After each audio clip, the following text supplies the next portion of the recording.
Hey there again.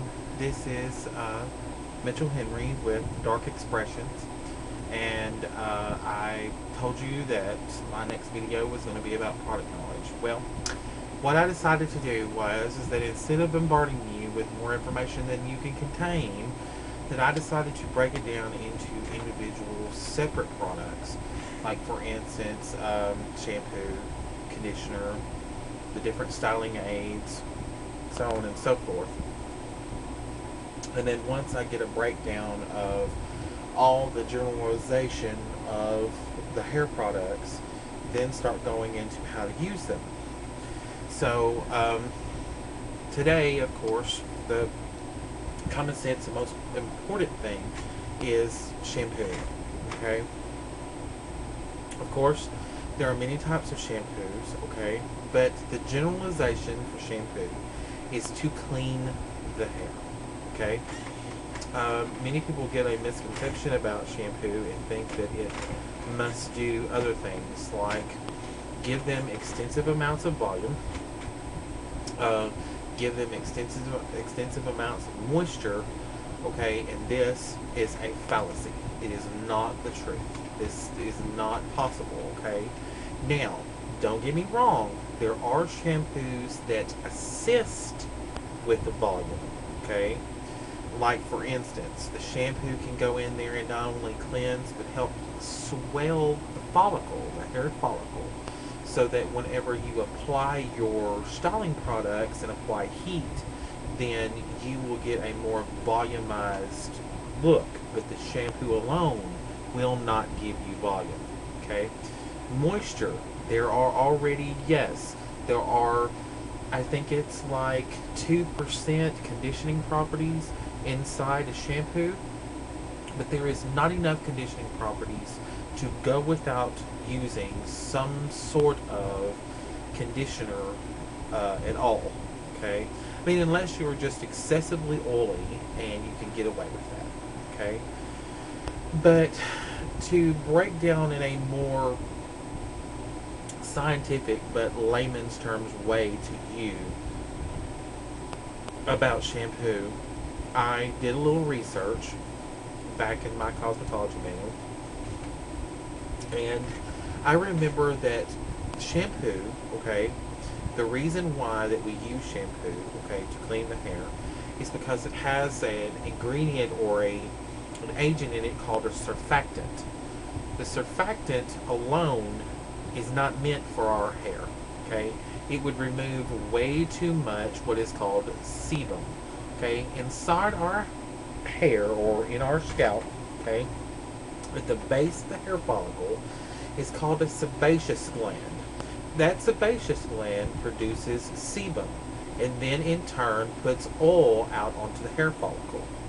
Well, that shampoo then takes the surfactant and actually cleans the oil off of the hair.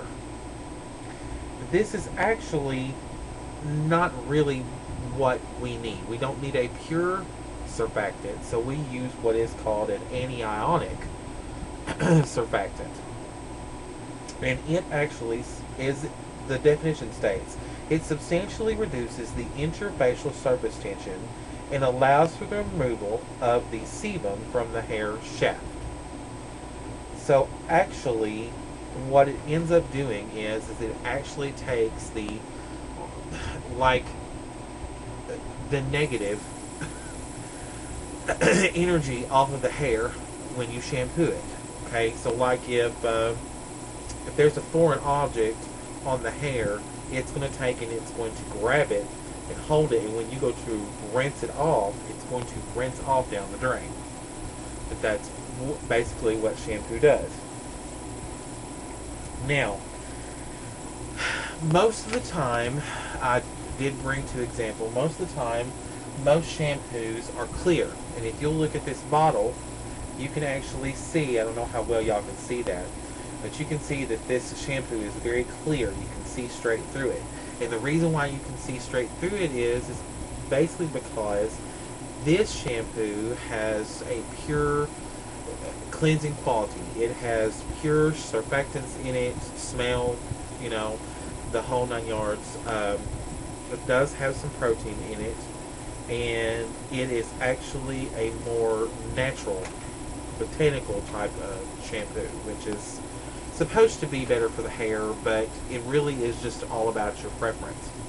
Now, there are other types of shampoo, okay, that has what is called, I actually got the definition down here, glycol distearate, which is actually a wax, okay?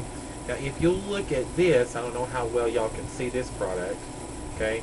If I kind of pull it over like this, you can tell that it's very pearlescent, okay? Well, that's the glycol distearate in the product. Now, there are some products that have a little bit more wax in them than others. There are some products that have more oil in them than others, and they are actually not a good thing for the hair. Actually, it lists, now this is just to name a few, okay? If you have any further questions, feel free to ask me, but this is just only a few. Some of them are Pantene Pro V, Herbal Essence, Salon Selectives, Pert, Prel, Garnier Fructis, and Thermosilk. These products are not actually that great for the hair.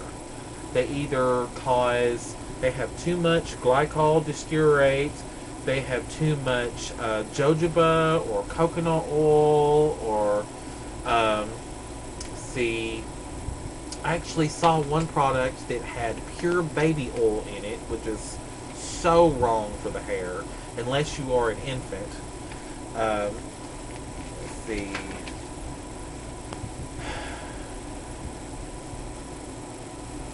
Now, there are also specialized shampoos as well, okay?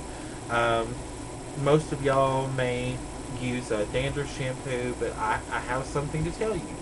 I know a lot of people that like to use a dandruff shampoo because they think that it's supposed to help them remove the dirt from their scalp. Well, actually, that's not the truth, okay? We have an actual dander that lies on our scalp, okay, and it is natural. Do you gotta